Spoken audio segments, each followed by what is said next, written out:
Assalamualaikum warahmatullahi wabarakatuh. Salam sejahtera bagi kita semua.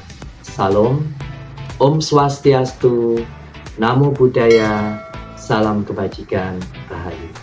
Perkenalkan, nama saya Ahmad Ainur Rafiq. Saya Widya Iswara, ahli pertama di Balai Besar Pengembangan Penjaminan Mutu Pendidikan Vokasi, bidang otomotif dan elektronika, sebagai salah satu UPT dari Direktorat Jenderal Pendidikan Vokasi, Pendidikan Khusus, dan Pendidikan Layanan Khusus di bawah Kementerian Pendidikan Dasar dan Menengah.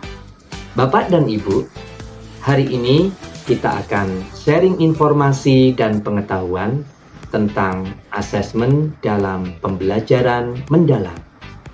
Asesmen dalam pembelajaran mendalam memiliki 3 prinsip, yaitu berkeadilan, objektif, dan edukatif. Asesmen dalam pembelajaran mendalam secara umum dibagi menjadi 2, yaitu asesmen formatif dan asesmen sumatif. Pertama, kita akan membahas tentang pengertian dan tujuan dari kedua asesmen tersebut. Asesmen formatif adalah asesmen yang biasanya dilakukan di awal pembelajaran dan di tengah-tengah proses pembelajaran.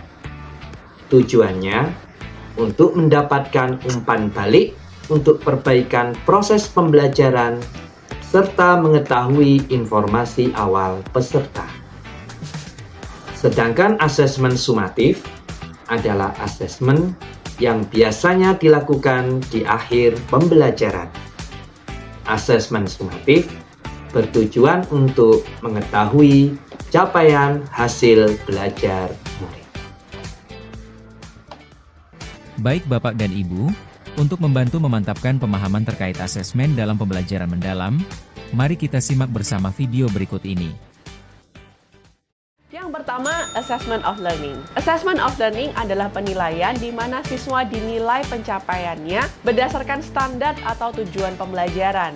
Penilaian ini juga disebut sebagai penilaian sumatif. Biasanya, Assessment of Learning terjadi di akhir pembelajaran atau di akhir unit. Dan hasilnya digunakan untuk memberi peringkat atau nilai dan menjadi laporan atau bukti pembelajaran yang diberikan ke komunitas yang lebih besar seperti sekolah dan orang tua.